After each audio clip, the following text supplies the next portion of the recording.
Papa Dudut. Isang magandang araw sa inyong lahat. Isang araw ayaw na lang niya. Isang araw, nanlamig na lang siya sa akin. May ilalaban pa ba ako o wala na? Ako nga pala si Helga, 31 years old. 15 years old ako nang ma-inlove at magkaroon ng relasyon sa kaklase kong si Bong. Kaedad ko rin at maaga kaming naging mapusok. Nabuntis niya ako sa edad na 15. Pinagsama kami ng pamilya namin dahil yon ang sa tingin nilang tama para sa amin. Wala namang problema yon, gayong alam namin na mahal namin ang isa't isa. Kaya lang pagkasilang ko sa anak namin ay hindi na ito nabigyan pa ng tsansa para mabuhay. Dahil doon ay pinaghiwalay kami ng magulang namin para hindi na maulit ang aming pagiging mapusok. Pero gumawa kami ng paraan para ituloy ang relasyon namin. Hanggang sa muli na naman akong nabuntis sa edad na 16. At katulad nga ng inaasahan ay naggalit ang mga magulang namin ni Bong. Muli kaming pinagsama sa bahay pero sa kasamaang palad, hindi ulit natuloy ang ipinagbubuntis ko. 3 buwan pa lamang ay nakuna na ako. Pero hindi na kami pinaghiwalay pa ng mga magulang namin. Sinabi na lang nila na magsama na kami at pagtungtong namin sa tamang edad ay kailangan na naming maikasal. Nangyari nga ang lahat. Kinasal kami nang tumungtong kaming pareho sa edad na 18. Wala kaming kasing saya ni Bong at sa wakas kahit na anong mangyari ay hindi na kami mapaghihiwalay pa ng mga magulang namin. Kahit na ilang beses pa siguro akong makuna noon ay paniguradong hindi na nila kami mahihila palayo sa isa't isa. Hindi na kami nakapagtapos ng pag-aaral pero maswerte kaming nakahanap ng inegosyo namin na naging dahilan, Papa Dudut, para gumanda ang buhay namin. Dahil nga sa pag-usbong ng negosyo namin, kaya sinantabi muna namin ang plano ng pagkakaroon ng anak. Masaya kaming dalawa ni Bong. Hindi na nga namin namalayan ang paglipas ng panahon.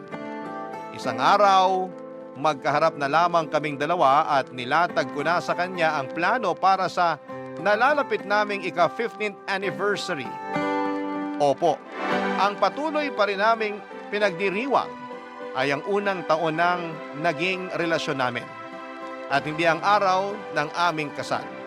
Dahil para sa amin yon ang taon kung kailan nagsimula ang aming forever.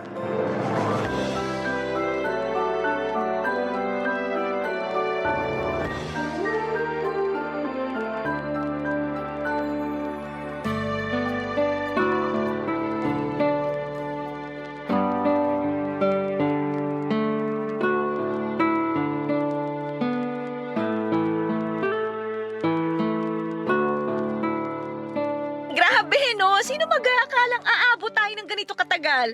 Talo pa natin yung ibang artista, di ba? Kailangan natin itong i-flex sa Facebook, ha? Para naman ma-inspire natin yung ibang tao. Okay. Sana ngayong anniversary natin makatapak na tayo ng Batanes, no? Oo nga. Ilang araw kaya tayo sa Batanes? Magkano kaya yung gagastusin, no? Parang pumunta ka na raw sa ibang bansa sa gagastusin mo ron kapag hindi nakapromo yung airfare mo. Baka. Kung ganun din lang naman pala yung gagastusin, lumabas na lang kaya tayo ng bansa. Dami raw seat sales sa Hong Kong at saka Thailand eh. Pwede. Pero iba pa rin kasi ang Batanes eh. Tangkilikin muna yung sariling atin, di ba? Pwede. Bong, may problema ba? Wala. Kasi parang wala ka namang gana makipag-usap sa akin. Ang tagal pa naman kasi ng anniversary natin. Kung makapagplano ka, akala mo next week na. Kilala mo naman ako. Gusto ko nakaplano lahat. At saka, buti sana kung Tagaytay lang yung pupuntahan natin eh. Sasakay tayo ng eroplano, no? Kailangan talaga planuhin kung gusto nating makamura at saka masecure yung upuan sa eroplano. Bahala ka. Oh, bakit naman ganyan ang sagot mo sa akin? Ganito naman talaga ako sumagot dati pa. May toyo ka lang siguro. Wala akong toyo, no? Ang tipid mong sumagot. Makakaubos ba ng laway kung mahigit 2 salitang isasagot mo sa akin? Mag-aaway na naman ba tayo? Ayoko sana, pero kung ganyan ka sumagot na parang wala ka namang gana para sa anniversary natin, mukhang papunta na tayo ron. Ayoko na kasi. Ayaw mo mag-out of town para sa anniversary natin? O ayaw mo mag-celebrate ng anniversary natin? Ayoko na sa'yo. Sino ngayon ang tinatamaan ng toyo? Narinig mo ba ang sinabi ko? Ayoko na sa'yo. Hoy, umayos ka nga ah. Sige, kung ayaw mo sa Batanes, pwede naman tayo sa mas malapit lang. Ikaw na lang magsabi kung saan mo gusto. Okay na rin naman ako doon. Hindi ka ba nakikinig? Ang sabi ko, ayoko na sa'yo. Mag-focus ka kasi, Bong. Parang tanga naman kasi tong kausap eh. Pwede tayo sa Dingalan na Aurora. Sabi nila Malabatanes din daw doon. Basta willing kang mag-hike. Ano, gusto mo? Ang gusto ko, makinig ka sa akin. Helga, ayoko na talaga sa'yo. Ayoko na makipagrelasyon sa'yo. Ang labo mo namang kausap. Pero alam mo, naisip ko, tamad din naman pala akong mag-hike. Tsaka para hindi na hassle sa'yo, kumain na lang tayo sa labas. Hanap tayo ng fine dining yung maayos. Helga! O kahit saan tayo kumain sa mall tapos manood na lang ng sine. Helga, ano ba? O sige, kung ayaw mo rin nun, pwede namang dito na lang tayo sa bahay. Ako na lang magluluto ng paborito mo, tapos manood na lang tayo ng pelikula rito. Intindihin mo naman yung sinasabi ko. Ayoko na, Helga. Tapos na tayo. Pwede rin naman siguro next year na lang tayo mag-celebrate ng anniversary kung hassle talaga sa'yo ngayong taon. Mag-post na lang tayo ng pagbati natin sa isa't isa sa Facebook. Helga, please. O kahit wag na. Hindi naman na kailangan malaman ng social media friends natin na anniversary natin, di ba? Huwag na lang tayo mag-post. Privacy is the key sa relasyon nating matibay, di ba? Helga, tama na. Ayoko na. Ayoko na mag-celebrate ang anniversary natin ngayong taon o kahit sa mga susunod na taon. Tapusin na natin to. Ayoko na. Pero, bakit biglang ayaw mo na? Di ko alam. Paano hindi mo alam? Imposible namang hindi mo alam. May dahilan yan. Hindi ko nga alam. Basta isang araw, nagising na lang ako na ayoko na. Ayoko na sa'yo. Ayoko na sa relasyon na to. Excuse me ah. Saan ka pupunta? Magche-check lang ako ng mga lugar na pwede natin puntahan para sa anniversary natin. Ililista ko lahat. Mamili ka na lang. Excuse lang sandali ah.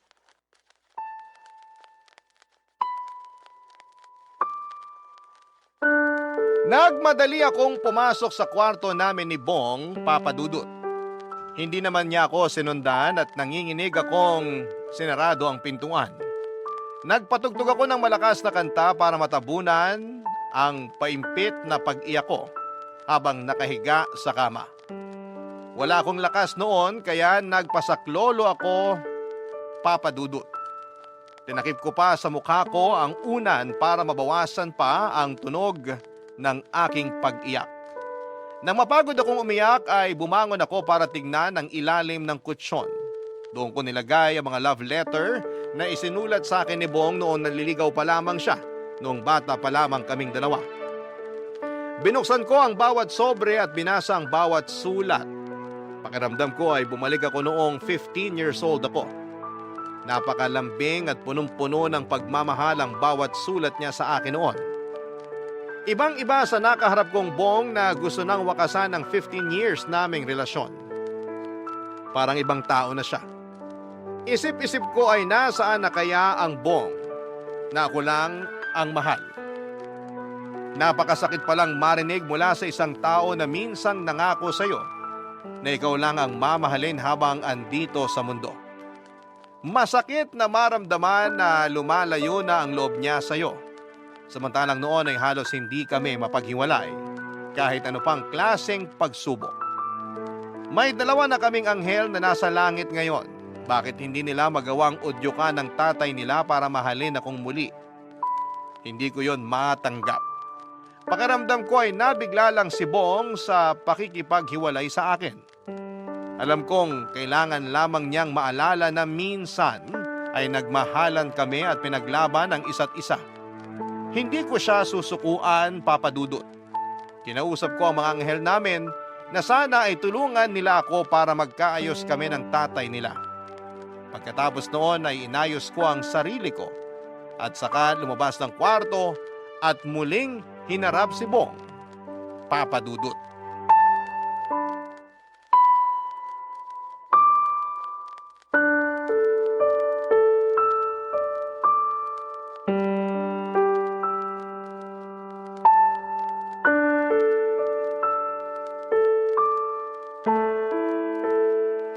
Makikipag-usap ka na ba sa akin? Oh, ikaw ready ka na? Kanina pa kita iniintay para mapag-usapan na natin to. Ayan! Pasensya ka na kung natagalan ako sa kwarto ha. Ang bagal pala ng sagap ng internet natin doon. Ngayon ko lang napansin. Ang hirap mag-search ng mga pupuntahang lugar para sa anniversary natin. Helga naman. Pep, makinig ka muna sa akin bago mo tanggihan tong mga suggestion ko para sa anniversary natin, okay? Yan pa rin ang gusto mong pag-usapan? Hindi na nga natin isi-celebrate yan kasi tapos na tayo. Maganda rin pumunta sa Iloilo ngayon habang hindi pa maulan masyado. Tsaka bumili tayo ron ng pastillas at biskotso. Naku, matutuwa ang nanay mo. Paborito niya pastillas, di ba? Helga, ano ba? Huwag ka mag-alala. Kung ayaw mo sa Iloilo, okay lang. Pwede rin tayong pumunta ng Buskalan. Mabilis lang tayo makakapag-book ng travel tour natin. Dalawin natin si Apo Wangod. Magpatato tayo sa kanya para couples tattoo tayo, di ba? Nagpapasensya lang ako, Helga. Parang awa mo na. Makipag-usap ka na ng maayos sa akin. Ano pa ba tong ginagawa ko? Nakikipag-usap naman ako sa'yo ng maayos. Ikaw tong galit. Huwag kang mag-alala, hindi naman tayo gagastos ng sobra sa anniversary natin. Hindi yan ang gusto kong pag-usapan. Pag-usapan natin kung paano hatian dito sa bahay. At kung paano natin sasabihin sa pamilya natin na hiwalay na tayo. Bakit tayo maghihiwalay? Ano ba kasi pinagsasasabi mo? Helga, makisama ka naman. Huwag ka namang mangpanggap dyan na parang wala kang alam sa mga sinasabi ko. Wala naman talaga eh. Kanina ang ayos lang natin na nag-uusap, di ba? Tungkol sa anniversary natin. Tapos ngayon... Walang maayos kanina. Ano ba pinagsasabi mong maayos? Napupuno na ako sa'yo, Helga. Totoo naman ah. Di ba ang saya mo pa nung sinabi ko sa'yo na sa Batanes tayo magse-celebrate ng anniversary natin? Nahihibang ka na. Hala siya. Alam mo, feeling ko gutom ka lang. Mamaya na lang natin tutuloy, okay? Malayo pa naman ang anniversary natin eh. No, gusto mo munang kumain? Libre ko. Saan mo gusto? Alam mo kung anong gusto ko? Pares o ginataang tinola? Gusto ko nang makipaghiwalay sa'yo. Kaya ibigay mo na sa akin to. Ayoko na. Hindi! Hindi tayo maghihiwalay. Magagalit sa'yo ang simbahan. Ano kinalaman ng simbahan dito? Ano ba nangyayari sa'yo, Helga? Bakit ganyan ka makipag-usap sa akin? Kasi ang unfair eh. 15 years, Bong! 15 years tapos itatapon mo lang? Dalawang anak na natin ang namatay. Ayun na nga eh. Naisip mo ba na kaya hindi sila nabuhay eh dahil hindi siguro tayo para sa isa't isa? Na sila ang binigay ng tadhana ng senyales na kailangan nating maghiwalay? Tayo lang naman ang matigas ang ulo dati na ituloy pa rin kahit alam nating mali na.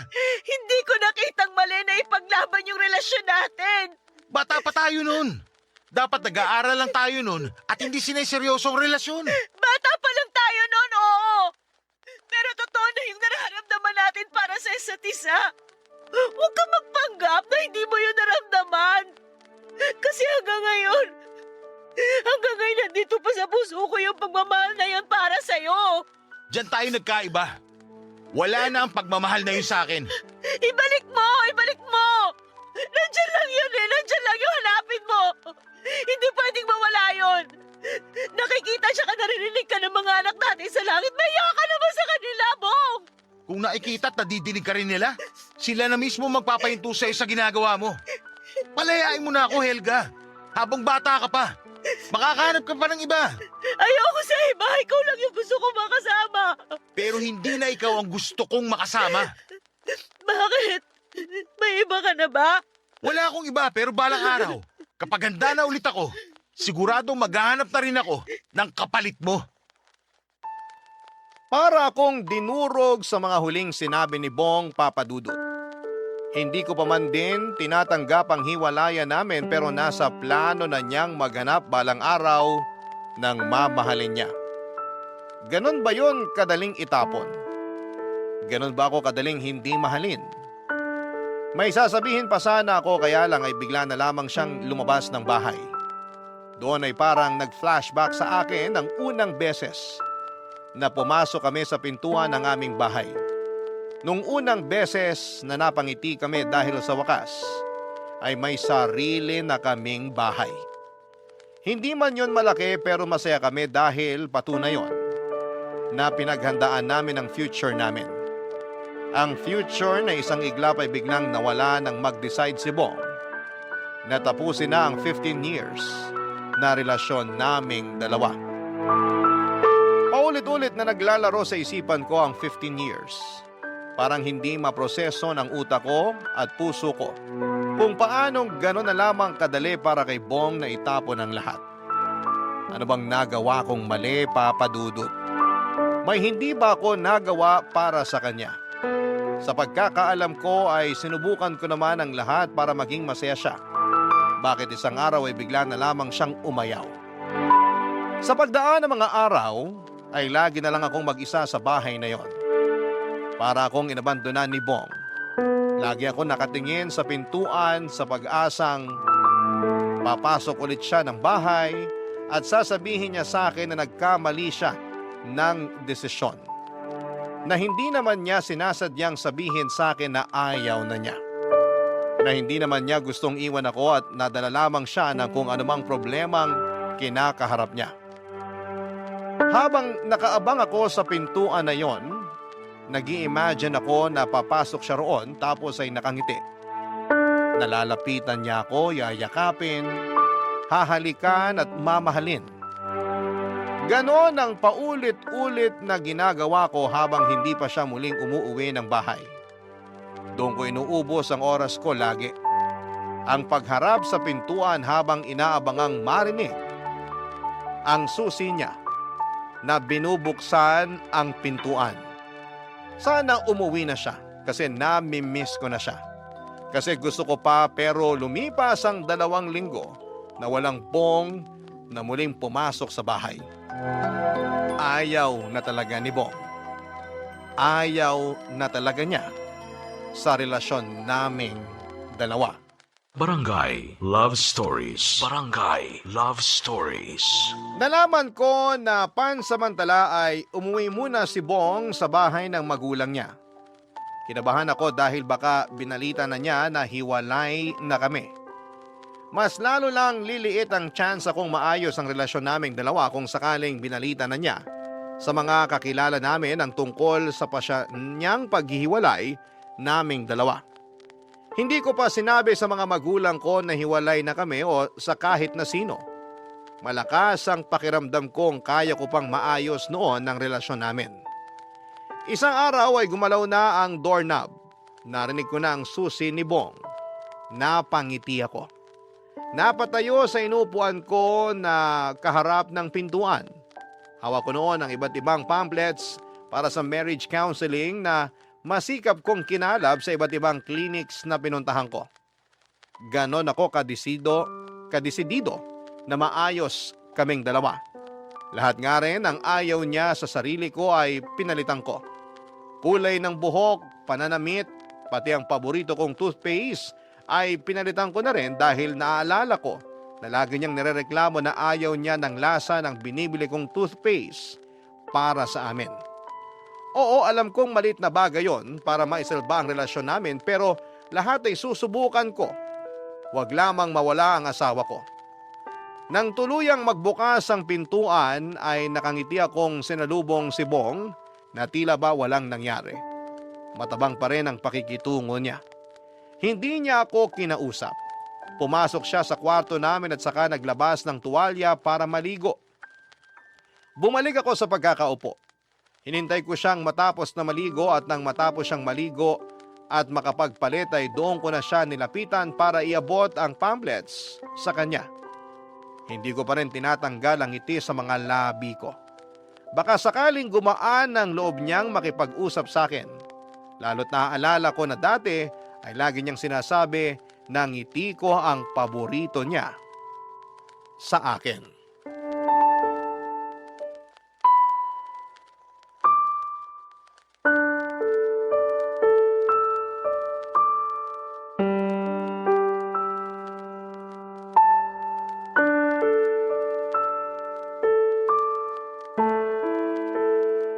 Bakit ganyan ka makangiti?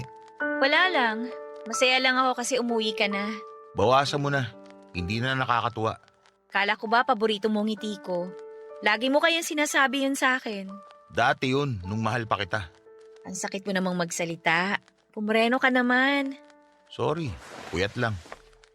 Ito nga pala, tingnan mo. Oh, Ano tong inabot mo sa akin? pamphlets yan para sa marriage counseling. Para saan to?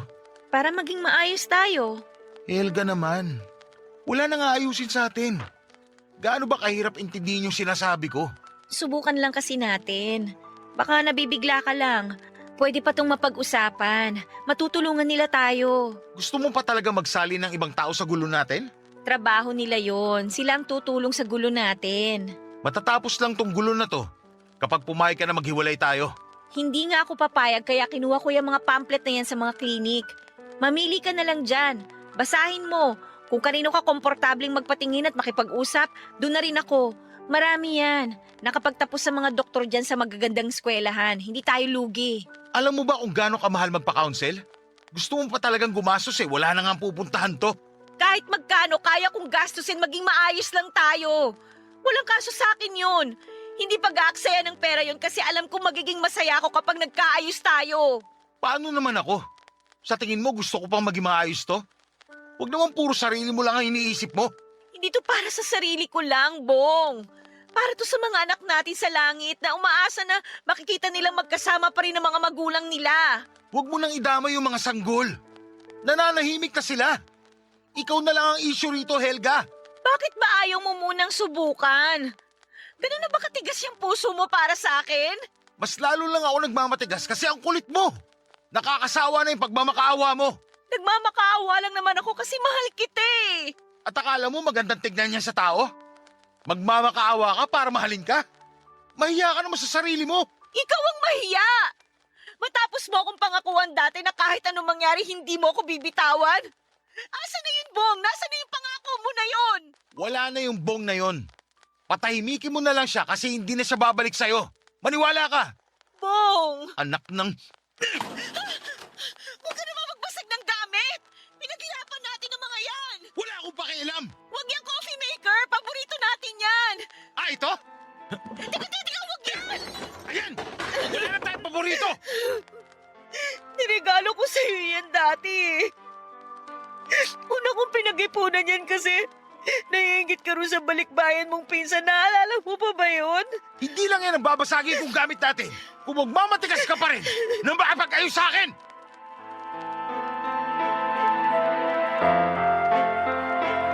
Nagmadaling lumabas ng bahay si Bong Papadudut. Binalibag ang pintuan palabas at naiwan akong mag-isa habang isa-isang pinupulot ang mga sinira niyang gamit. Hindi ko mapigilang umiyak at masakit para sa akin dahil hindi lang basta-bastang mga gamit na mga nabili ko kung saan ang mga yon. Mga gamit yon na tumibay at naalagaan dala ng maraming alaala na naipon namin. Ang coffee maker na matagal niyang nilambing sa akin. May kamahalan at hindi basta-bastang mabibili kung saan lang. Doon ako higit na nasasaktan. Naalala ko kung paano niya akong nilambing para mabilihan ko siya ng ganon bilang regalo sa anniversary namin. Hindi ako mahilig magkape pero lagi niya akong inaaya na sabayan siya sa paghigop ng kape na masaya niyang tinitimpla tuwing umaga. Nasanay na rin tuloy ako. Hindi ko pa rin magustuhan ang pait ng kape pero tumatamis kasi sa tuwing nagkwekwentuhan kaming dalawa. Si Bong ang nagpapatamis ng mapait na kape. At sa nangyayari sa amin ngayon ay parang pumapait muli, Papadudut. Kinagabihan ay minessage ako ni Bong para mag-sorry sa ginawa niyang pagbabasag ng mga gamit. Natuwa naman ako. Parang nababawi ko ng muli ang loob niya. Sinikap kong maging sweet at maunawain para lalo siyang kumagat sa kagustuhan ko magsama pa rin kami. Hanggang sa bigla na lamang niyang sinabi na babalik siya sa bahay after 2 weeks para pag-usapan namin ang pagbebenta nito. May mga nakausap na raw siya at kailangan ko siyang tulungan para pumili kung kanino ibebenta ang bahay. Nasaktan ako, Papadudut. Talagang para sa kanya ay tapos na kami. Ninibot ko ang bahay namin at isa-isang lumabas lahat ng alaala na naiwan namin sa bawat sulok ng bahay. Mas lalo akong naiyak at nahirapan. Makalipas ang 2 linggo ay nagbalik na muli si Bong sa bahay. Hindi ko alam kung paano siya sasalubungin noon. Hindi ko na kayang pikein pa ang ngiti ko. Kahit ganun pa man, may natitira pa rin akong amor para sa kanya. Sinabi niya mag-usap na kaming dalawa. Tumango ako at pinagtimpla siya ng kapeng 3-in-1, Papa Dudut.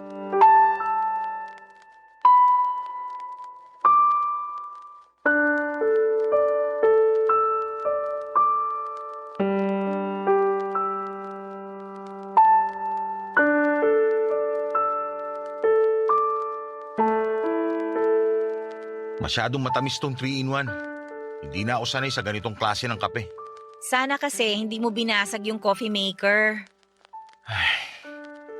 Paano na magiging hatian natin dito sa bahay? Walang hatian na mangyayari.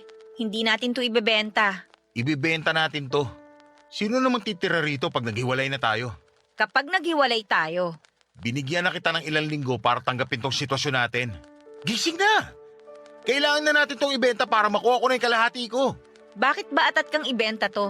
Pati ba dito sa bahay natin nanlalamig ka na rin? Walang personalan. Hindi lang praktikal na hindi natin ibibenta tong bahay ngayong hiwalay na tayo. Kaka-check ko lang kagabi ng marriage contract natin. Kasal pa rin tayo. Sige, ilaban mo lang yan. Pero ilalaban ko pa rin na maibenta na natin tong bahay para magamit ko pang ibang bansa. Mangingibang bansa ka? Oo, gusto ko makapagsimulang muli sa ibang lugar. Malayo sa'yo. Ganyan ka na ba kasuklam sa akin? Tipong kailangan mo pang umalis ng bansa para lang malayuan ako? Oo, Sakto lang din naman pala. Alam mo ba na nagchat-chat sa akin yung manliligaw ko noon bago naging tayo? o ngayon, Kinukumusta niya ako.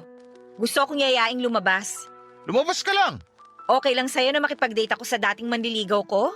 Oo, Wala ka man lang bang mararamdaman? alam mo kung ano lang yung nararamdaman ko? Inis. Pinahihirapan mo kasi ako. Kung gusto mo makipagligawan, gawin mo lang. Papayagan kita. Pero payagan mo na rin akong ibenta tong bahay para matapos na to. 15 years tayo, Bong. 15 years pero kumakabugaw ka sa akin sa iba? Akala mo kaibigan lang kita?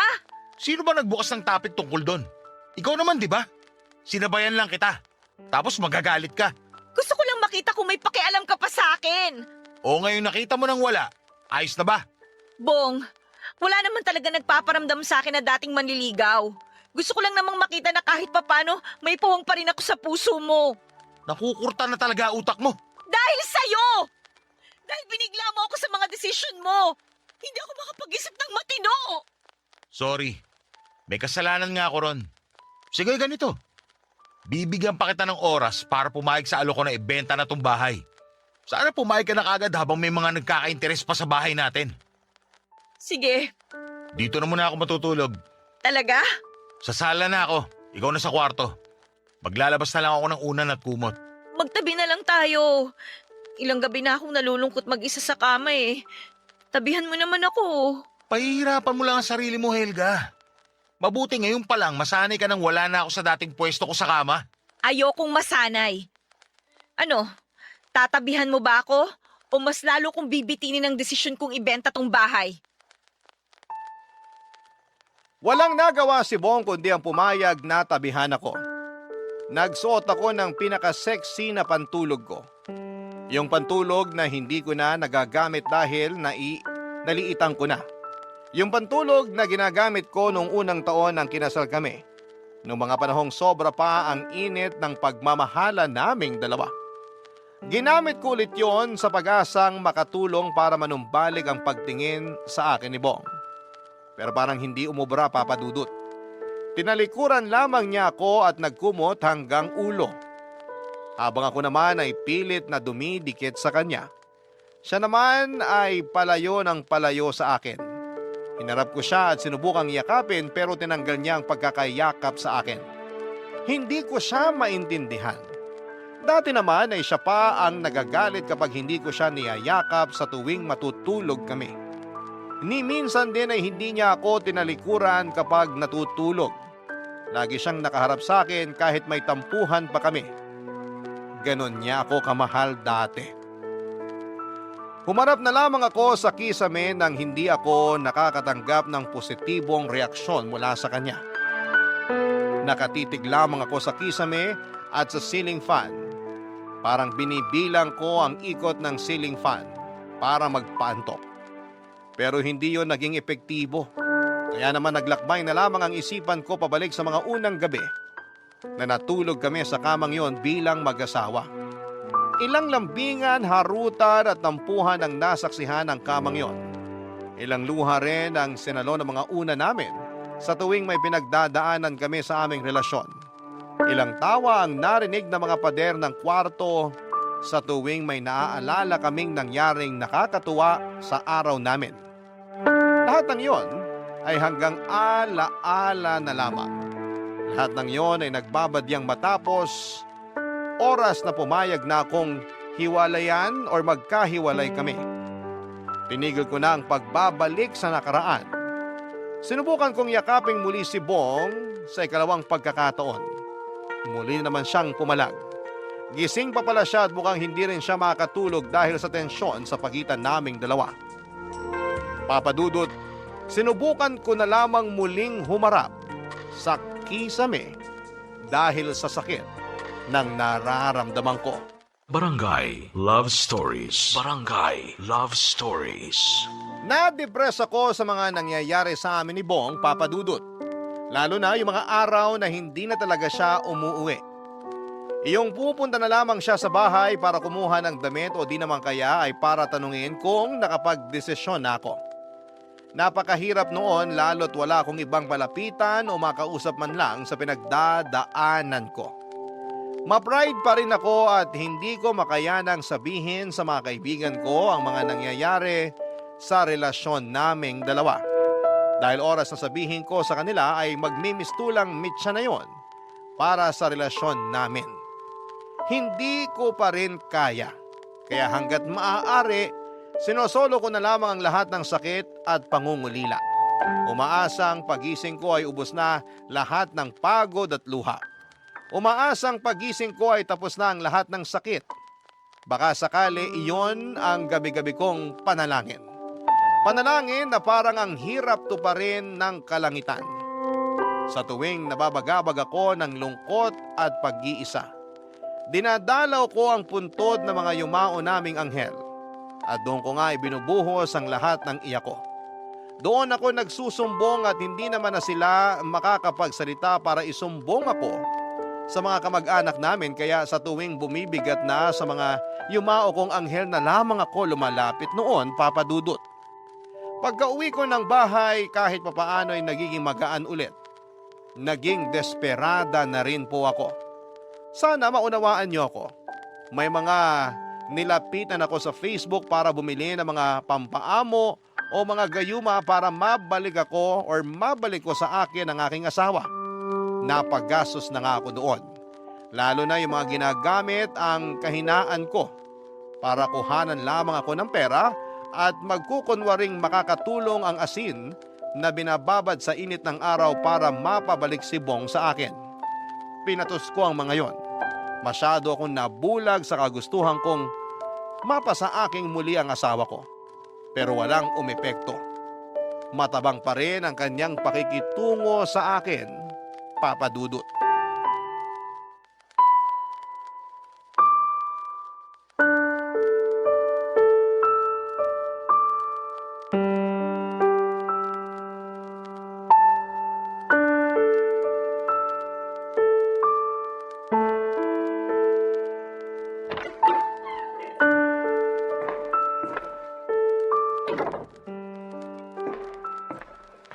Elga, Oh, umuwi ka. minessage mo ako eh. Sabi mo nakapag-desisyon ka na. Lika, samahan mo ako dito sa sofa. Bakit nakapantit bra ka lang? May sinusukat kasi akong damit kanina eh. Hinubad ko lang kasi masyado palang mainit. Magsuot ka muna ng damit. Hihintayin kita para makapag-usap tayo. Magtitimpla lang ako ng kape. Okay na tong suot ko. Sabi ko nga sa'yo, naiinitan ako. Hindi ako komportable sa suot mo. Hindi ba? Parang dati naman gusto mo laging nakikita akong ganito. Dati yon, nung mag-asawa pa lang tayo. Mag-asawa pa rin naman tayo ngayon ah. Legal pa rin kitang kahati sa katawan ko. Magsuot ka na ng damit. Ayoko makipag-usap sa'yo ng ganyan lang ang suot mo. Bakit hindi ka makatingin sa akin? Kasi nakakailang. Hindi na tayo mag-asawa. Pero kung makabalandra ka ng katawan mo, para ka nangaakit ng customer sa beer house. Naaakit ka ba? Ano bang klaseng tanong yan? Paborito mo laging makita ang katawan ko, di ba? Lalo na kapag pagod ka, tsaka gusto mo ng lambing. Helga! Paborito mo rin tong bra na suot ko. Ito yung bra na paborito mong tanggalin kasi kabisado mo na yung hook nito. Kahit sa madilim, kaya mong tanggalin gamit ang kaliwang kamay mo. Alam ko kung anong ginagawa mo. Alam ko rin kung anong ginagawa ko. Para sabihin ko sa'yo, hindi na yan epekto sa akin. Hindi ba? Pero bakit parang pinagpapawisan ka? Kasi mainit dito sa sala. O mainit lang sa pakiramdamang makita ang bra at panty ko? Helga, tumigil ka na. Nagmadali akong pumunta rito para mapag-usapan na natin ang bentahan ng bahay. Mamaya na natin pag-usapan yan. Mas magandang kalmado lang tayo kapag nag-uusap. Tsaka alam ko kung paano ka pakakalmahin. Aalis na lang ako kung aakitin mo lang ako. Halika rito. Magpaakit ka na. Hindi naman masama eh. Wala namang bawal. Ayoko. Bong, halika na. Halikan mo ko. Helga, ano ba? Diba? Gustong-gusto mo na hinahalikan tong leeg ko? Sige lang, gawin mo. Ano ba? Halika na. Tumigil ka na. Kahit magubad ka pa ng paulit-ulit, hindi na magbabagong isip ko. Ayoko na sa'yo. Hindi na kita mahal. Mahirap bang intindihin yun? Bong! Hindi na kita mahal! Para akong binuhusan ng malamig na tubig nang sigawan ako ni Bong para sabihin sa akin na hindi na niya ako mahal. Nanliit ako. Napatakbo ako sa kwarto para kumutan ang sarili ko. Umiyak ako ng umiyak. Kumatok si Bong sa kwarto para mag-sorry sa mga masasakit na sinabi niya, pero huli na para mapawi niya ang sakit. Hinayaan niya na rin ako pagkatapos. Hindi na siya nagpaalam sa akin at umalis na lamang siya. Narinig ko na lamang ang pagdampot niya ng susi at pagbukas ng pintuan at paglabas ng bahay. Mas lalo akong umiyak nang marinig ko ang pagsarado ng pintuan. Tanda na nakalabas na naman siyang muli sa bahay. Doon na naman ako umiyak ng todo. Naramdaman ko bigla ang lamig sa kwarto. Gumilid ako sa pwesto ni Bong sa kama at sa ganong paraan ay parang katabi ko siya at niyayakap ako. Nakakapit pa rin ang amoy niya roon, Papa Dudut. Mas lalo lamang akong nalungkot. Ilang araw ulit na hindi bumalik si Bong sa bahay at nung panahon na yon ay pakaramdam ko. Unti-unti na akong nasasanay. Gigising ako sa umaga na wala siya, kakain ako ng mag-isa kahit na walang gana at hindi ko na mabuksan ang TV na madalas naming babaran tuwing walang ginagawa. Nakaupo ako mag-isa sa sala at inaabangan ang pagbukas ng pintuan pero walang dumarating. Walang Bong na bumabalik. Oras-oras ay naglalakad ako sa kabuuan ng bahay, bawat sulok ay hinahanapan ko ng alaala. Hindi naman ako nabigo roon. Panay pa rin ang iyak ko at mukhang mahirap bago ako masanay na nagbago na ang buhay ko sa pagkalas ni Bong sa akin. Isang gabi ay minessage ko si Bong. Pinapunta ko ulit siya sa bahay at sinabi kong kailangan na naming mag-usap. Pumayag naman siya kaagad. Nilabas ko ang kahon ng sapatos kung saan ko inilagay ang pinaprint kong wedding pictures namin. Hindi niya alam ang tungkol doon. Bala ko sanang isorpresa yon sa 15th anniversary namin na alam kong hindi na matutuloy pa.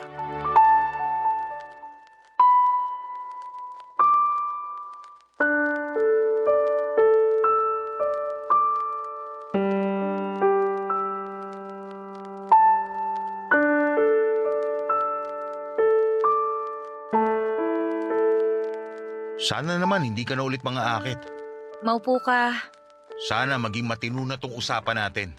Oo, makakaasa ka. Okay na sa'yong ibenta tong bahay? Sa isang kondisyon, Ano yon? tatanggapin mo pa rin bang regalo ko sa'yo para sa anniversary natin? Ano na naman ba itong pinaplano mo?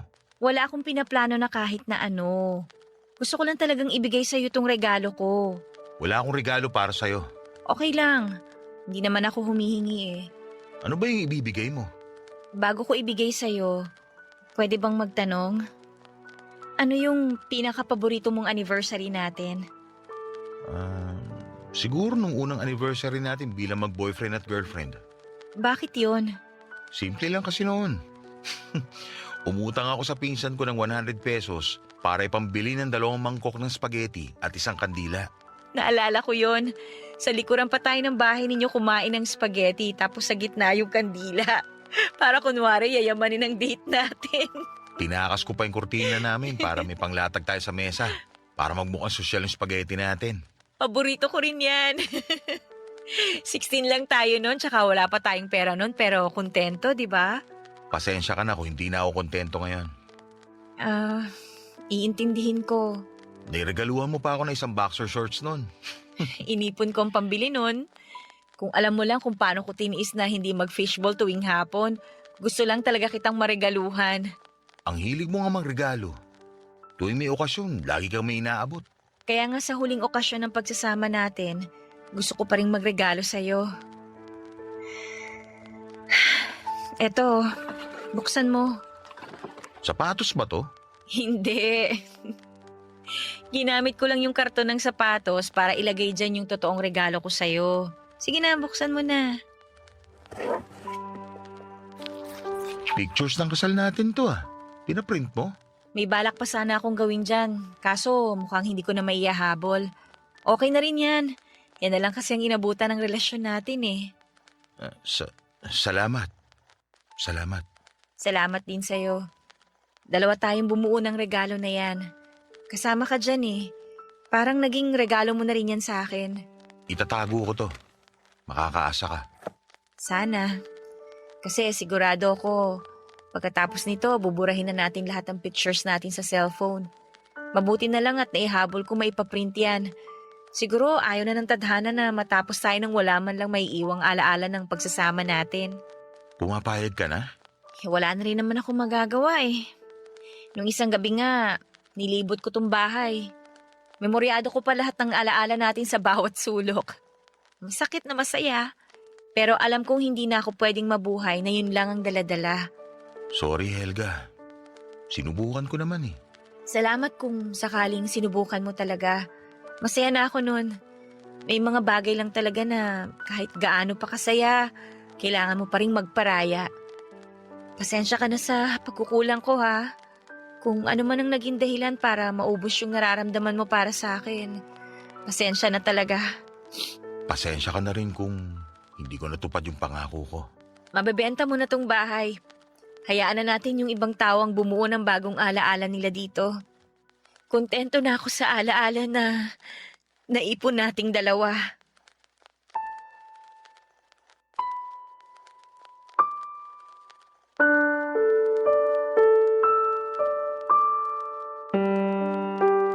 Papadudot niyakap ako ni Bong at doon ay nagbadya ang mga luha ko. Pabulong siyang nagpasalamat ng paulit-ulit. Mas lalo tuloy sumikip ang aking dibdib. Mas lalong nagmadaling lumabas sa mga luha sa aking mga mata. Yun ang katapusan ng pagbuo ng mga panibagong alaala. Plinano naming mabenta ang bahay sa lalong madaling panahon at nagawa naman namin yon. Hindi ko na gustong mabuhay at manatili sa piling niya kahit gaano ko pa kagustong ipaglaban siya. Kahit mahal na mahal ko pa siya. Minsan talaga, mapipilitan kang bumitaw kahit gusto mo pang kumapit. Kasi yon ang nasa isang dulo ng tali. Kanino ka pa kakapit kung nauna na siyang bumitaw? Hindi ba't sa sarili mo na lamang? Mabigat sa akin na lisanin ang mga ala-ala namin ni Bong Papadudot pero wala nang saysay ang patuloy kong pagkapit doon dahil tapos na. At na-experience na namin ang lahat ng pwedeng maging ala-ala namin. Ang mga bagay na tapos na ay hindi na dapat sundan pa at balikan. Sa ngayon ay naghahanda na ako para umalis ng bansa. Hindi ba't si Bong ang unang nagplano na lisanin na ang bansa para makapagsimula sa ibang lugar? Hindi yun nangyari sa kanya. Ako ang unang makakaalis ng bansa. Ako ang unang bubuo ng buhay sa ibang lugar malayo sa kanya. At alam kong kailangan kong gawin yon para mas mapadali ang paglimot ko. Magiging mahirap magsimula sa ibang lugar na hindi siya kasama. Lalo't nasanay akong kasama siya sa bawat yugto ng buhay ko. Pero ginagawa ko na to para sa sarili ko. Dahil utang ko ang pagbangon kong ito sa sarili ko. Naging matatag ako at wala akong ibang gustong pasalamatan kundi ang sarili ko na nagpatuloy lamang sa paglaban kahit gaano pa kahirap at kabagal. At sana para sa lahat ng mga nakikinig sa programa ninyo sa Barangay Love Stories na nasaktan, magawa nyo sanang pasalamatan ang sarili ninyo sa patuloy ninyong pakikipaglaban. Kung ano man ang mga susunod na plano ninyo, ilaan ninyong mabuti para sa sarili ninyo. Pagmamahal sa sarili ang kailangan. Dahil sarili nyo lamang ang hindi mangiiwan sa inyo kahit anumang klase ng unos ang mapagdaanan ninyo. Maraming salamat po sa pagbasa ng aking kwento. Ako ang inyong kabarangay forever, Helga. Dear Papa Dudut, mapagpalang araw po sa inyo at sa mga nakikinig sa Barangay LS 97.1 ngayong araw. Tawagin niyo na lamang po ako sa pangalang Teban. 52 years old, mangingisda ako noon dito sa Bolinao, Pangasinan. May kinakasama po ako na mas bata sa akin ng 17 years at may 2 na kaming anak. Isang lalaki at isang babae. Pero bukod sa 2 kong anak, sa kinakasama ko ay may isang anak na lalaki pa ako. Sa dati kong asawa na nasa poder naman ng kapatid ko. Kinuha kasi ng kuya ko ang anak kong yon dahil noong naghiwalay kami ng asawa ko, ay hirap pa akong makahanap ng trabaho. Hanggang sa nauwi na lamang ako noon sa pangingisda na hindi rin kalakihan ang kinikita. Papadudod, laki po ako sa hirap, 5 kami magkakapatid at isa lang po sa amin ang nakapagtapos ng pag-aaral. Yung 4 sa amin kasama na ako ay hanggang high school lamang ang natapos. Nung magkaroon ako ng kinakasama na tawagin niyo na lamang sa pangalang Mona, ay mas naging dedikado ako sa pagtatrabaho. Kapatid kong hindi pa naman kami kasal pero nasanay na akong asawa ang turing kay Mona. Kaya sa ganung paraan ko na lamang po siya babanggitin. Lahat ng kinikita ko sa pangingisda ay ibinibigay ko sa asawa ko. Marami na rin akong naging racket para madagdagan pa ang naibibigay ko kay Mona. Dahil doon ay naipaayos ko ang dati napakasimple lang naming bahay. Mula sa sawaling dingding ay napasemento ko na ang bahay namin. At napagawa na rin ng kwarto ang 2 anak namin ni Mona. Wala naman naging lamat ang aming pagsasama sa loob ng mahigit 1 dekada. Naibibigay ko naman lahat ng pangangailangan ng pamilya ko at ng isa ko pang anak. Ngunit teenager na po noon ang panganay namin nang magkaroon kami ni Mona ng isang malalang away na nagtulak sa kanya para sa isang malaking desisyon. Papa Dudut.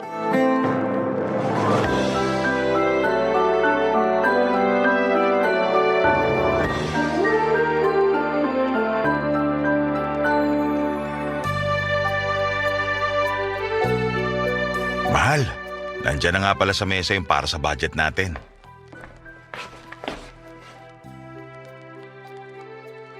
10,000 para sa 2 linggo?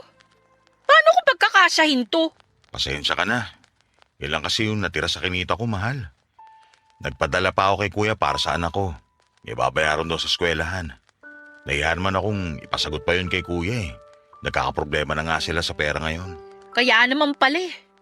Baka mas malaki pa yung napunta sa anak mo sa unang asawa mo, ha? Namimili ka na ba ngayon?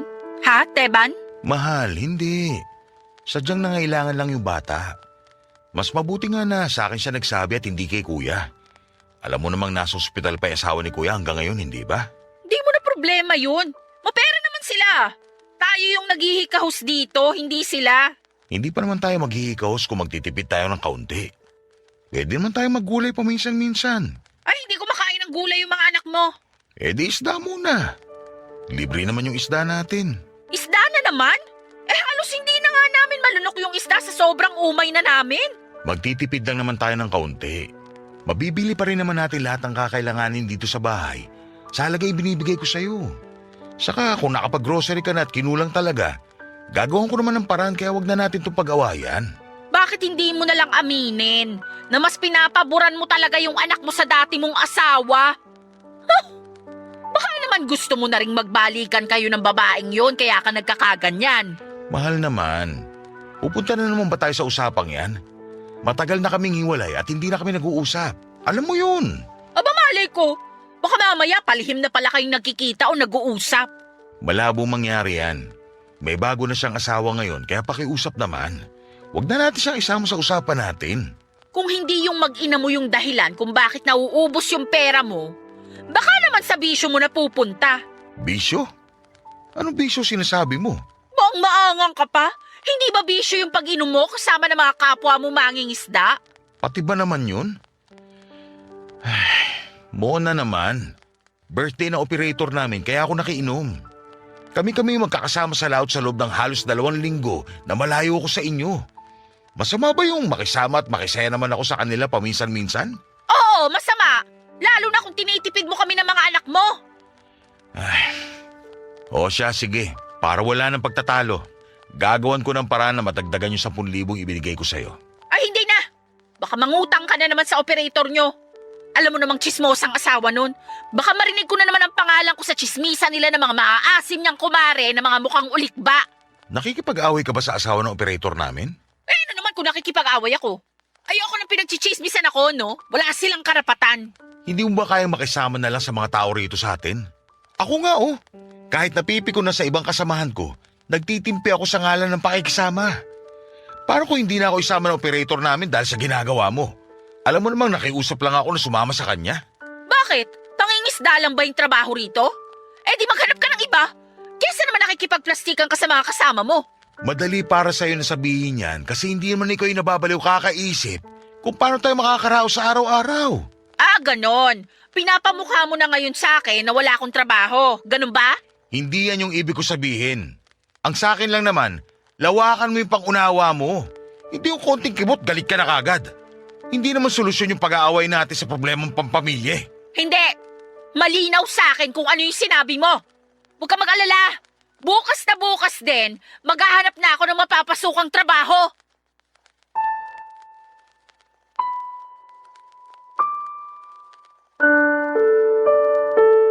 Papadudot doon nagsimulang magkalamat ang relasyon namin ni Mona. Kahit na pinigilan ko siya ay tinuloy pa rin niya ang paghahanap ng trabaho. Natanggap siya bilang factory worker sa isang kumpanya sa Pangasinan. At dahil sa pareho na kaming abala sa trabaho, ay kumuha na lamang kami noon ng makakasama ng mga anak namin sa bahay. Pero dahil hindi naman kalakihan ang sweldo ni Mona at malaki rin ang nakukonsumo sa pamasahe araw-araw, ay mas lalo lamang kaming nagipit dahil nadagdagan pa ang gastusin namin. At dahil nga sa mga nangyari, kapag hindi kami pumapanaot ay naghahanap ako ng may ekstrahang trabaho. Kahit nasa construction pa yon o sa palengke. Hindi naman po kasi ako mapili sa trabaho, Papa Dudut. Mula nang magkatrabaho si Mona ay halos hindi na kami nakakapag-usap pa. Kung hindi mainit ang ulo ay lagi niyang idinadahilang pagod siya. Kaya walang ganang makipag-usap sa akin. Nang mga sumunod na buwan ay nakita ko ang mga post ng asawa ko sa Facebook na kasama ang mga katrabaho niya. Madalas silang lumalabas pagkatapos ng trabaho. Kaya lahat ng sweldo niya ay napupunta na lamang sa pansarili niya. Sa mga sumunod na post ni Mona ay napansin ko na nadagdagan pa ang mga kaibigang nakakasama niya, Papa Dudut. Tuwing nagkakasagutan kami o nagkakaproblema, nakapost agad yon sa Facebook. Hindi ko alam kung bakit naging ganon ang asawa ko at lahat ng ginagawa niya ay nakapost na rin. Umabot na yun sa punto na wala na kaming privacy. Alam na ng lahat kapag nag-aaway kami, pati na rin ang problema namin sa pera. Ang masama pa doon ay maraming nakikisawsaw sa mga post niya at lahat ay kumakampi kay Mona. Nang pagsabihan ko siya tungkol doon ay muli na naman kaming nag-away. At doon ko na nga po hindi inaasahang makikipaghiwalay na siya sa akin.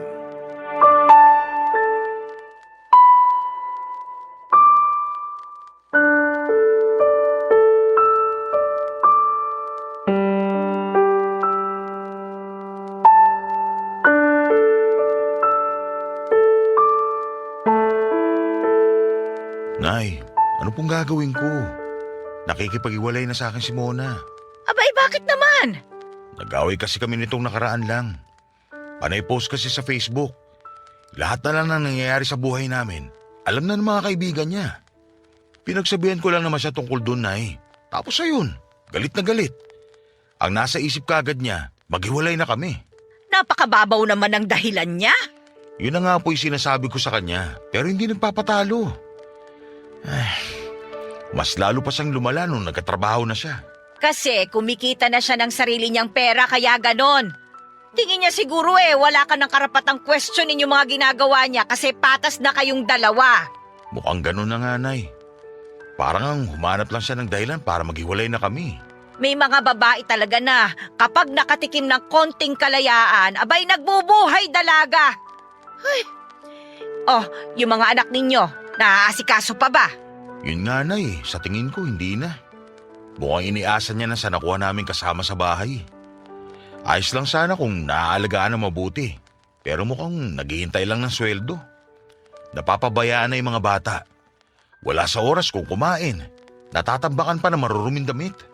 Naglalaan pa naman ako ng pera para doon tapos parang napupunta lang din sa wala. Hindi na rin nakakapagbigay si Mona. Sa sarili pa lang niya, kulang na yung sinusweldo niya. Bakit hindi na lang huminto sa pagtatrabaho si Mona? Wala rin naman palang nangyayari sa sweldo niya. Nay, pag-aawain lang ulit namin yung tungkol dyan. Alam niyo naman yun. Laging galit na galit pagdating sa akin. Konting kibot, nakapost na naman ako sa Facebook. Ewan ko ba dyan sa asawa mo? Kung kailan may dalawa na kayong anak, tsaka pa naman naisipang magbuhay dalaga. Paano na lang kung magkasakit yung mga anak ninyo? Sinong maiiwan sa kanila? Minsan, natatagalan ka makauwi galing sa laot. Susubukan ko ulit siyang kausapin, Nay. Susubukan ko maging mahinahon para hindi na kami magtalo pa. Tsaka kung tutuusin, para sa kanya rin naman yun. Mas makakabuti sa kalusugan niya kung nasa bahay na lang siya. Nakakapagpahinga siya kung kailan niya gusto. Siya pa talaga ang inaalala mo Ikaw na nga itong walang pahinga sa katatrabaho. Tingnan mo nga yung sarili mo. Nangangayayat ka na. Nakakatulog ka pa ba niyan? Ayos lang naman ako, Nay. Kayang-kaya ko pa magtrabaho. Ay nako, kapag nagkasakit ka dyan sa pinaggagawa mo, ay makakatikim sa akin yung asawa mo. Nay, huwag niyo na siyang patulan. Baka pati kayo maipost pa niya. Hindi ko alam kung makakapagpigil ako, Teban. Sa ugali ng asawa mong yon, kailangan niya ng isang taong sasampal sa kanya ng matauhan siya. Pero, Nay, hindi niyo na kailangan gawin yun. Bigay niyo na lang to sa akin. Bakit ba? Anong plano mo? Kung maayos niyo pa yung relasyon ninyo, abay susuportahan kita. Pero kung makikipaghiwalay ka, ay isipin mo muna yung mga anak ninyo maaapektuhan. Si Mona naman po yung unang nakipaghiwalay. Hindi siya makakawala sa'yo kung hindi ka papayag. Kahit na hindi kayo kasal, matagal na rin kayong nagsasama. Kaya sa mata ng mga tao ay mag-asawa na kayo. Paano ko ipaglalaban yung relasyon namin? Siya mismo yung unang sumuko. Ano ba naman kasi ang pinagmula ng away ninyo? Pero, nagalit siya nung nagpadala ko ng malaki-laking pera para sa isa ko pang anak. Nahihiya na kasi ako kay kuya kaya tumulong na ako. Mas kailangan nila ng pera sa ospital Tama lang naman yung ginawa mo. Ano bang ikinakagalit ni Mona? Hindi mo ba siya binigyan? Binigyan ko siya ng 10,000 para sa budget namin ng 2 linggo. Madalas sobra pa pag hindi ako nakakauwi kagad. Sus Mariosep, nagpapakagalit pa siya sa halagang 10,000? Abay, napakalaki na nun na. Kung sa akin yung sobra-sobra pa yung para sa isang buwan. Magastos din kasi yung pambaon ng mga bata, Nay. Ay nako, ang sabihin mo, masyadong maluho yung asawa mo. Maarte sa ulam. Kung mamili, akala mo'y mayaman. Ay nako, nasaan ba siya at ako na talaga ang kakausap sa kanya? Nay, wag na ho. Ako nang bahala. Ako dapat yung nag-aayos ng problema namin. Kasi ako yung padre di pamilya.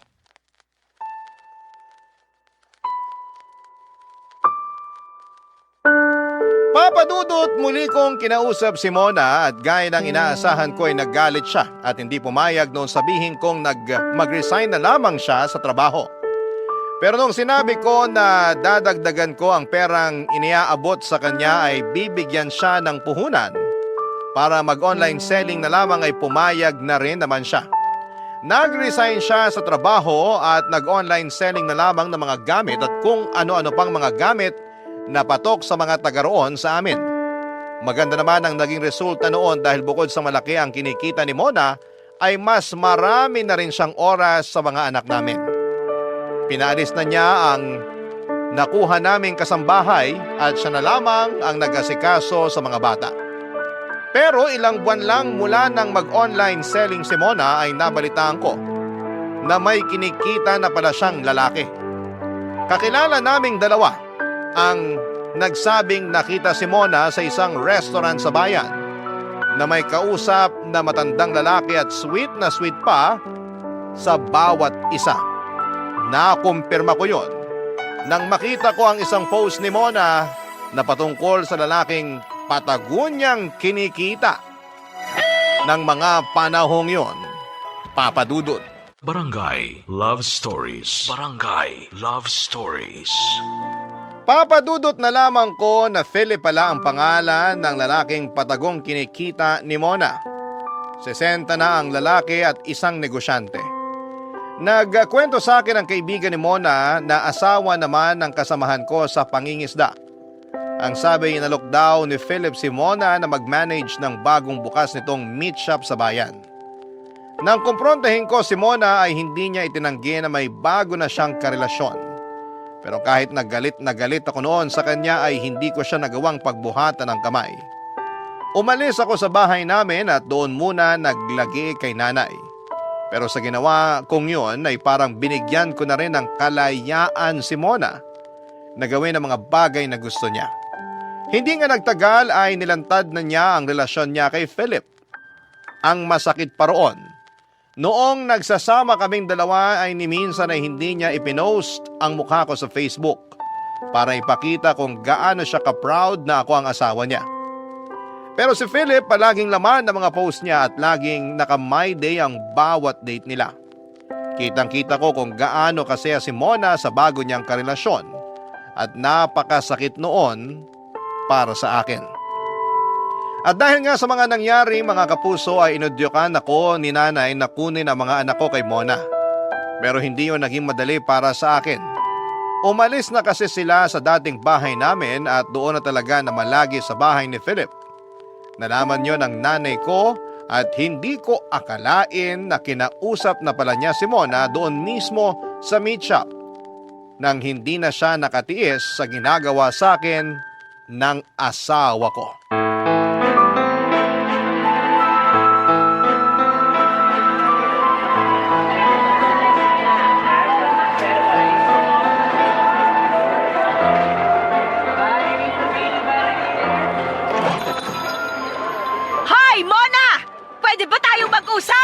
Pwede ko sanang sabihin na hindi kaso nandito na kayo sa meat shop ko. Bastos ka talaga, ano? Wala nga namang sagutin ko kayo ng malambing, galit kayong dumating dito. At hindi naman ako pumunta rito para suportahan yung kakatihan mo. Kaya wag kang umasa na magiging mabait ako sa mga sasabihin ko. Wala ka na ba talagang kahihiyan? Kung kailan may mga anak na kayo ni Teban, tsaka ka pa ng lalaki. Bakit ba kayo nakikialam? Hindi sana ako makikialam kung ibinigay mo na lang yung mga bata sa anak ko. Alam mo na siya yung mas karapat dapat na makasama ng mga bata at hindi ikaw na lumalandi pa sa ibang lalaki. Kung nandito lang kayo para husgahan yung pagmamahala namin ni Philip, makakaalis na ho kayo. Pagmamahalan? O baka pinatulan mo lang kasi may pera? Hindi ka pa nakontento sa anak ko? Ginawa na nga ang lahat para sa'yo kahit napapabayaan na niya yung sarili niya. Ginawa niya lang yung responsibilidad niya bilang ama ng mga anak ko. Kung makapagsalita kayo, parang napakabayani naman ang anak niyo. Higit pa sa responsibilidad yung ginawa niya. Pero ikaw, hindi ka marunong makontento. Kahit ano pa hong sabihin ninyo, hindi makukuha ni Teban yung mga bata. Hinahayaan ko naman siyang makita at makasama mga anak niya. Bakit kailangan niya pang kunin? Tinatanong mo pa talaga? Nakikita ng mga bata na ibang lalaki na yung kasama mo. Sa tingin mo ba makakabuti yun sa kanila? Gusto niyo ng makatotohanang sagot? Oo, makakatulong sa kanila na si Philip yung kinakasama ko. Dahil ba binubulag mo sila sa mga luhong na ibibigay mo gamit yung pera ng Philip na yon? Hindi maluho yung mga bata. Pero ikaw, oo! Ha! Sigurado naman ako na pera Pera lang ang habol mo rin sa matanda na kinakasama mo eh. Marami kang napapala kaya mahal mo kuno. Ano bang alam niyo sa pagmamahal? Wala nga kayong asawa. Kaya siguro kayo na byuda kasi ganyan yung ugali niyo. Huwag mong isali rito yung asawa ko. Di wag rin kayong makialam sa buhay ko. Ganun lang yun kasimple. Alam kong marami ng chismis na kumakalat tungkol sa akin pero wala akong pakialam. Wala naman silang ambag sa buhay ko. At least ako, maginhawa yung buhay. Kayo at yung mga naninira sa akin, naghihikahos pa rin hanggang ngayon. Mauubos din yung perang tinatamasa mo. Tandaan mo yan. Akala mo ba, hindi kayang kumuha ng Philip na yan ng mas bata at mas magandang babae kesa sa'yo? Gagamitin niya lang din yung pera niya. Kapag nagsawa na siya sa'yo, pupulutin ka na lang sa kangkungan. Kaya ako sa'yo, magpakasaya ka na. Kasi sandali na lamang yan. Ay nako, iba talagang nagagawa ng inggit. Ang mabuti pa, umuwi na ho kayo.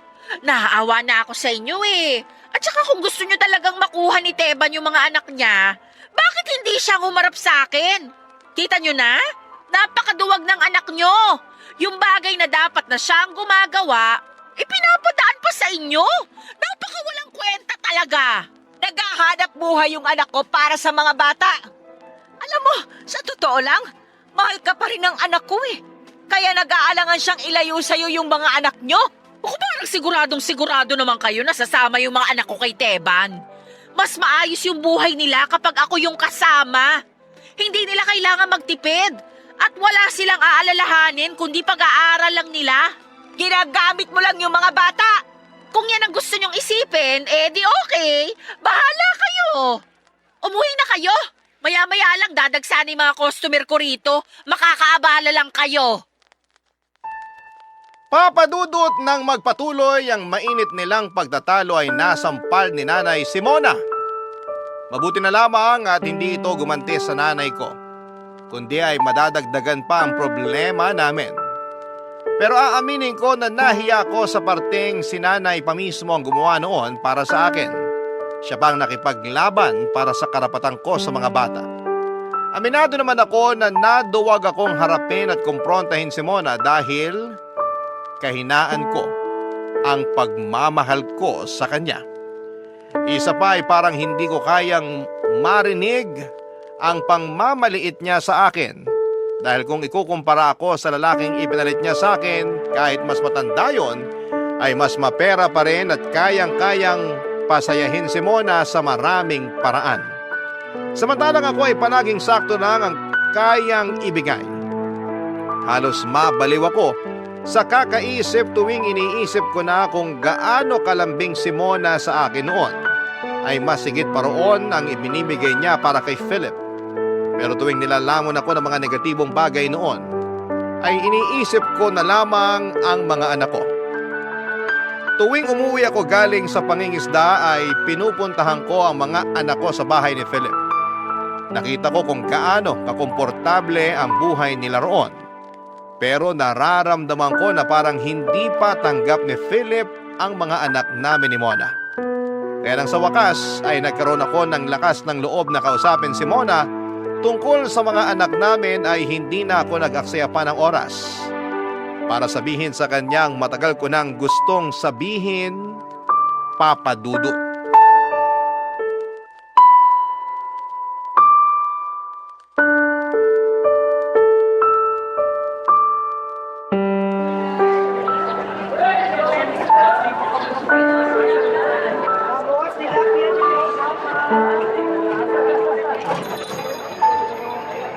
Nung nakaraan, nanay mo ang nandito ah. Tapos ngayon, ikaw naman? Yung totoo, tinig ba ako sa lalamunan ninyong mag-ina? Alam mo yung dahilan kung bakit ako nandito. Gusto mo pang makipagbalikan sa akin. Hindi ikaw yung pinunta ko rito, kundi yung mga bata. Nakikita mo naman sigurong tindahan to ng mga karne, di ba? Huwag kang mag-alala, hindi ko pa kinakatay ang mga anak mo. Hindi pa sila kasama sa mga karneng nasa harapan mo. Kaya hindi mo sila kailangang sadyain dito. Hindi ako nandito para makapagbiruan sa'yo, Mona. Gusto ko nang kunin yung mga bata. Ibabalik ko sila sa bahay. Alam mong hindi ako papayag. Oo nga, anak mo rin sila. Pero ako yung mas may karapatan sa mga bata. Ako yung ina rito, hindi ikaw. Ikaw nga yung ina. Pero hindi nakakabuti sa kanila na nakikita may kasama ka ng ibang lalaki. Naisip mo man lang ba na baka tuksoy sila ng mga kaklase nila? Hindi mo alam kung anong takbo ng utak ng mga bata ngayon. Baka nga nabubuli na sila sa eskwela na hindi mo nalalaman. Ay, hindi mangyayari yan. At kung sakali mang mabuli sila, edi ililipat ko sila ng eskwelahan. Doon ko sila papapasukin sa private. Walang nakakakilala sa kanila ron. Talagang ini-enjoy mo na yung pera ng Philip na yun, no? Sa bagay, naibibigay naman niya lahat ng gusto mo. Oo, at hindi mo kaya yon. Pasensya ka na kung sa tingin mo nagkulang pa rin ako. At kung hindi kita mapipilit na sa akin na lang tumira yung mga bata, baka naman pwede papuntahin mo sila sa akin kapag walang pasok. Uy, bakit pa? Pwede mo naman silang i-chat o tawagan kung gusto mo silang makausap. Hindi yung uutusan mo pa ako para sa gusto mong mangyari. Hindi kita inuutusan. Nakikiusap ako ng maayos. Kung makikiusap ka lang naman, hindi mo na kailangan pumunta rito. Nag-chat ka na lang sana. Kung hindi ako pupunta rito, hindi kita makakausap. Binlock mo ko, hindi ba? Paano hindi kita ibablock? Dakilang kontrabida ka sa buhay ko. Lahat na lang ng post ko pinakikialaman mo. Account ko naman yon. Kaya gagawin ko kung anong gusto ko. Naiintindihan mo? O baka naman binlock mo ako para hindi ko makita yung paglalandian yun ng lalaki mo. Iisa lang ang dahilan kung bakit kita blinak. Binubura na kita sa buhay ko. Hindi pa ba malinaw sa'yo? Hindi na kita mahal, Teban. Hindi ako naniniwala sa'yo. O hindi mo ka maniwala. Hindi naman kita pinipilit. Pero kung ako sa'yo, gigising na ako sa katotohanan habang maaga pa. Tatapusin mo ba yun ng ganun-ganun na lang? Mahigit 10 taon na tayo nagsasama. Tapos ngayon ka pa susuko? Kahit 100 taon pa yung naging pagsasama natin, hindi ko pagsisisihan yung desisyon ko. Masaya na ako kay Philip. Kaya pwede ba? Huwag ka nang pupunta dito ulit. Baka isipin pa niya na nakikipagbalikan ako sa'yo. Yung tungkol sa oras na makakasama mo yung mga bata, pag-iisipan ko muna. Pag-iisipan? Bakit kailangan pong pag-isipan hindi naman ako ibang tao? Ako ang tatay nila. At kahit lunuri mo pa sila sa pera, hindi mo matatabunan yung katotohanan na yon. Saka kahit hindi ako kasing yaman ng lalaki mo, kaya ko pa rin sustentuhan yung mga anak ko. Ikaw bahala. Hindi kita pipigilan kung gusto mong magbigay sa mga bata. Pero tandaan mo, hindi ko yun utang na loob sa'yo.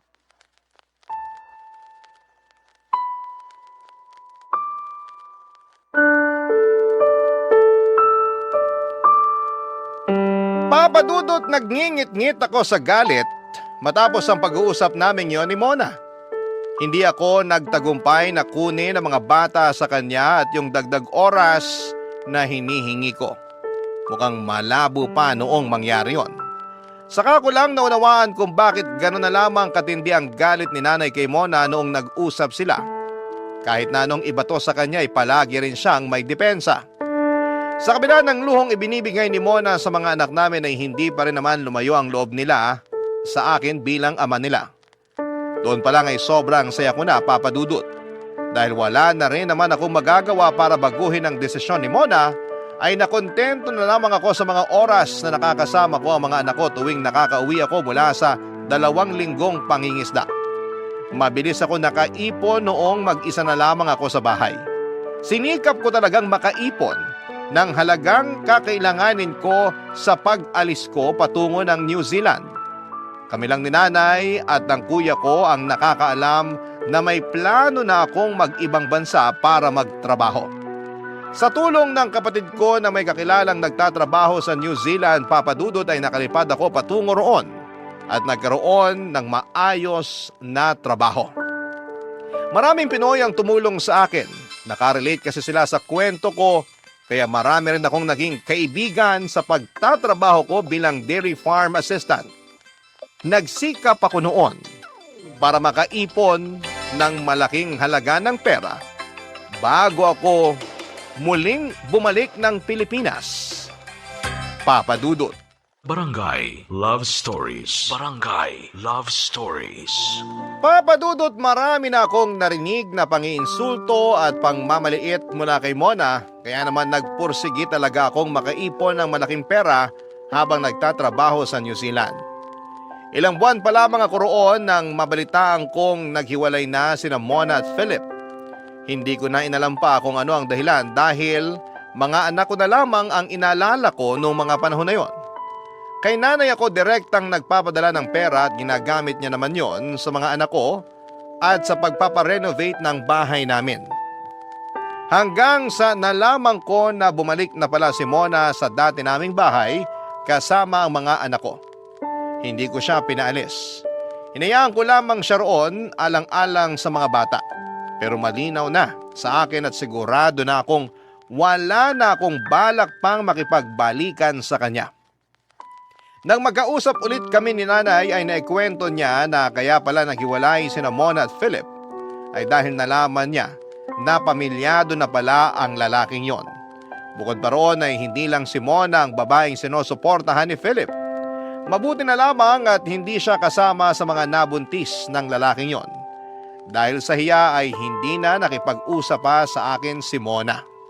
Tuwing may sasabihin siya ay pinapadaan na lamang ngayon sa panganay naming anak. Hanggang isang araw ay lakas loob niya akong tinawagan, Papa Dudut.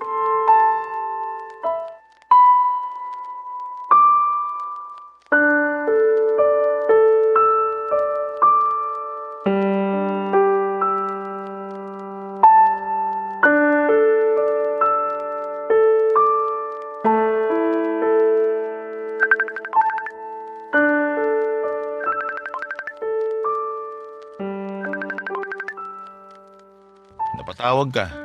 May problema ba dyan? Ha? Wala naman. Wala pala eh. Bakit ka tumawag? Gusto ko lang sanang humingi ng tawad. Ilang buwan na kayong hiwalay ni Philip tapos ngayon mo lang naisip yan? Pasensya ka na. Nahihiya kasi ako makipag-usap sa'yo. Nahihiya ako sa mga nagawa at nasabi ko. Dapat lang talaga na mahiya ka.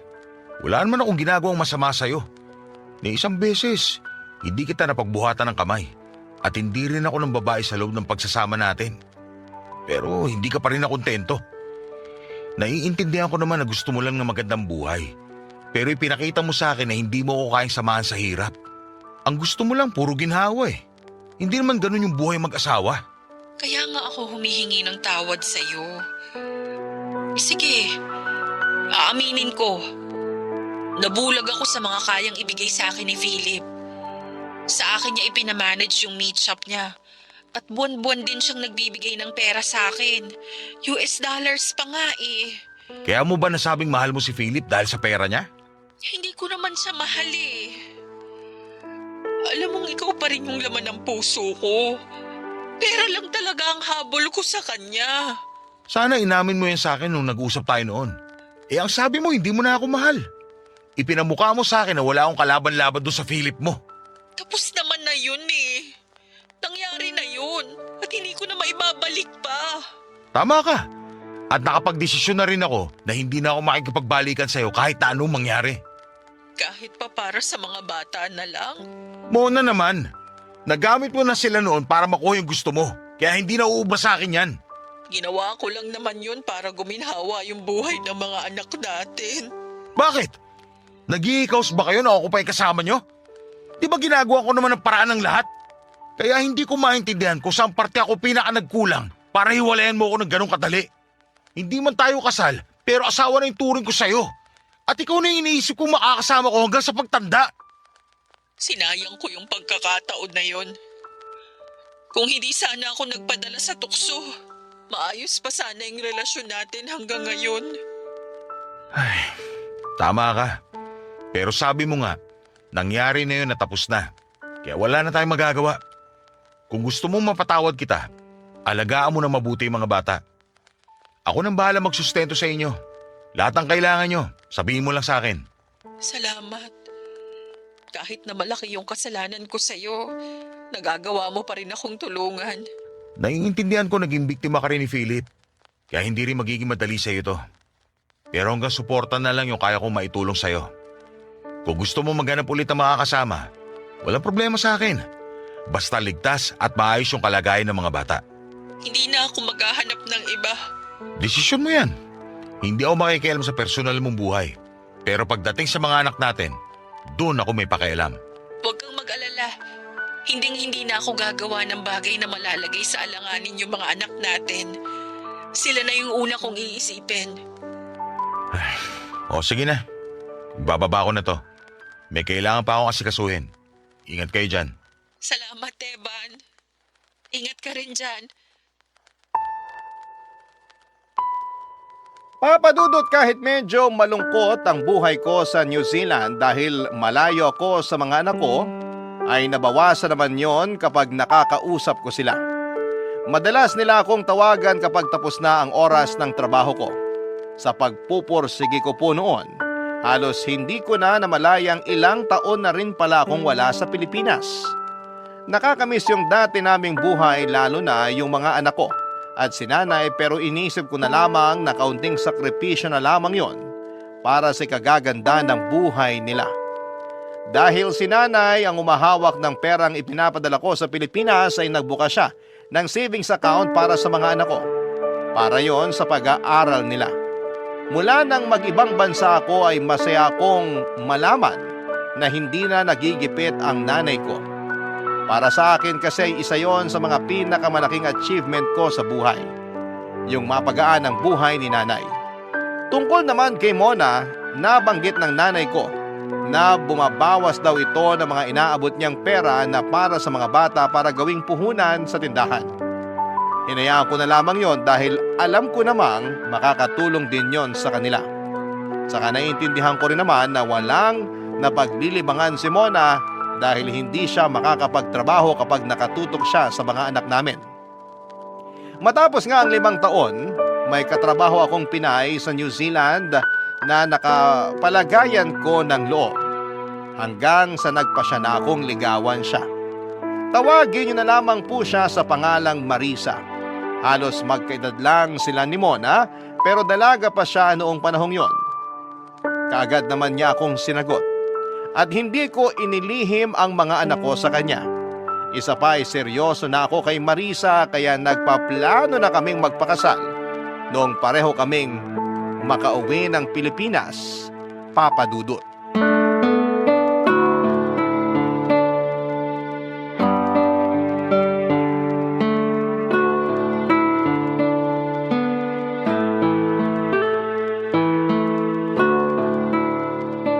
Ano, Nay? Pasado po ba sa inyo si Marisa? Ay, abay, oo naman! Pasadong pasado! Ay, napakabait na bata! Si nanay naman, oh. Makasabi ka ng bata, parang pinamukha mo na rin ang tanda ko na. O bakit hindi ba? Ilang taon na lang pareho na tayong senior. Oo na, sige na po, Nay. Pero at least, matagal pa bago tayo kunin ng liwanag. Ay, oo, matagal pa. Pero itong mga buto ko, ay nako, parang bibigay na. Marurupok na anak. Parang ikaw. Ako? Marupok? Siguro. Pero kay Marisa lang. In love ka naman sa batang yon, ha? Siyempre, Nay. Alagang-alaga kaya ako nung nandun pa kami sa New Zealand. Kapag nagkakasakit ako, siya yung instant nurse at doktor ko. Abay, ayos. Panalong-panalo ka pala sa kanya. Kaya tama lang na ituloy niyo pa rin ang plano ninyong magpakasal. Pareho na kayong nagkakaedad kung siya medyo bata-bata pa, ikaw patanda na ng patanda. Baka bata naman kayo kay Marisa 42 na yun. Sayang lang at mukhang hindi na niya kakayaning magbuntis. Malapit na magmenopause Kaya pa naman, pero ayoko lang siyang pahirapan. Ayos lang naman sa akin kung hindi na kami magkakaanak. May 3 na ako Ikaw, nakaranas ka magkaanak na sarili mo talaga. Si Marisa hindi pa. Tinanong mo na ba siya kung ayos na sa kanya yung ganon? Napag-usapan na po namin yun, kaya huwag nyo nang alalahanin. Nga pala, Nay, kamusta naman po rito? Ay, ayos naman. Makatanong ka naman palagi tayo magkausap sa messenger. Baka naman iba yung gusto mong kamustahin. Nako, alam ko na yung iniisip nyo. Ay, alam mo na pala pero sige, kahit na hindi ka interesadong malaman, sasabihin ko pa rin sa iyo. Mula nung nagtrabaho ka sa New Zealand, hindi ko na nakitang lumandi yung si Mona. Hindi na talaga siya nagpaligaw sa iba kahit marami nang sumubok sa kanya. Bakit naman daw? Malay mo, umaasa pang magkakabalikan kayo kapag nagkita kayo ulit. Para ano? Maging katulad ako nung si Philip. Ibalin na lang. Seryoso ako kay Marisa. Paano kung magmakaawa sa'yo si Mona? Nay, wala na akong nararamdaman para sa kanya. Sa ngayon nanay na lang siya ng mga anak ko. Pero hindi ko na siya mahal kagaya ng dati. Mahal na mahal mo na nga si Marisa, anak. Tama yan. Kahit isang beses ko pa lang siya nakita ng personal naramdaman ko na kaagad na mabuti siyang tao. Sayang nga lang kasi kailangan din niya umuwi sa kanila. Pero sa susunod na linggo, babalik siya rito. Mag-outing tayo. Talaga? Ay, pero teka, isasama ba natin si Mona? Bakit naman hindi? Tanggap niya nang may bago na akong karelasyon. Kaya wala akong nakikitang mali kung isasama natin siya. Isa pa, aprobado na rin ng mga bata si Marisa bilang pangalawang ina nila. Sakaling maikasal na kami.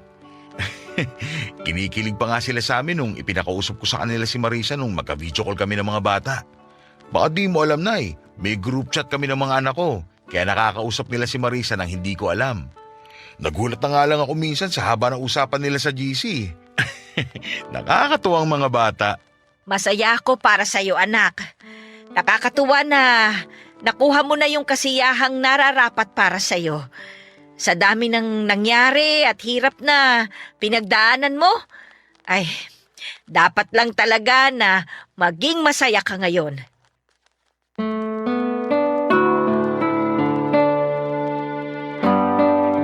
Papadudot kahit na ikakasal na kami ni Marisa at wala na akong nararamdaman para kay Mona, ay hindi ko naman siya binaliwala.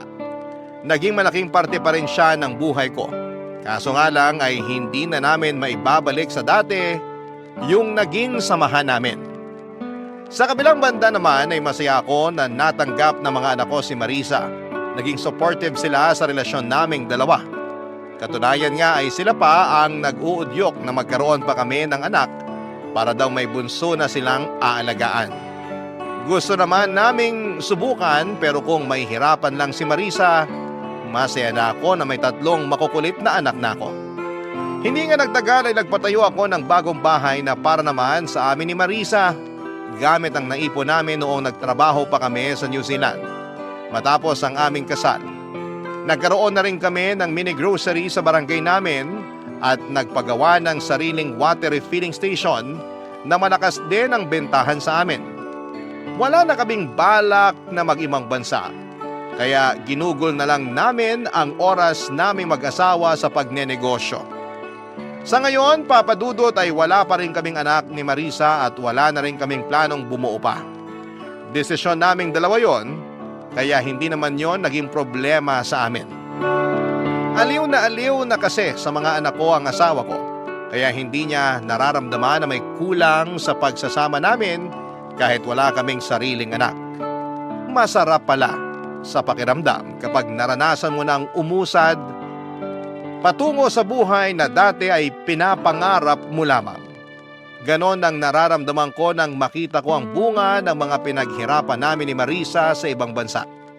Kaya sa mga nakikinig ngayon, kahit na 50 anyos na kayo ay huwag muna kayong susuko ha, dahil hindi pa natatapos ang buhay sa ganyang edad. May pag-asa pa tayong umasenso kung gugustuhin at pagsisikapan lamang natin. Hanggang dito na lamang po, Papa Dudut, at maraming salamat po sa inyong lahat na bumubuo ng Barangay LS.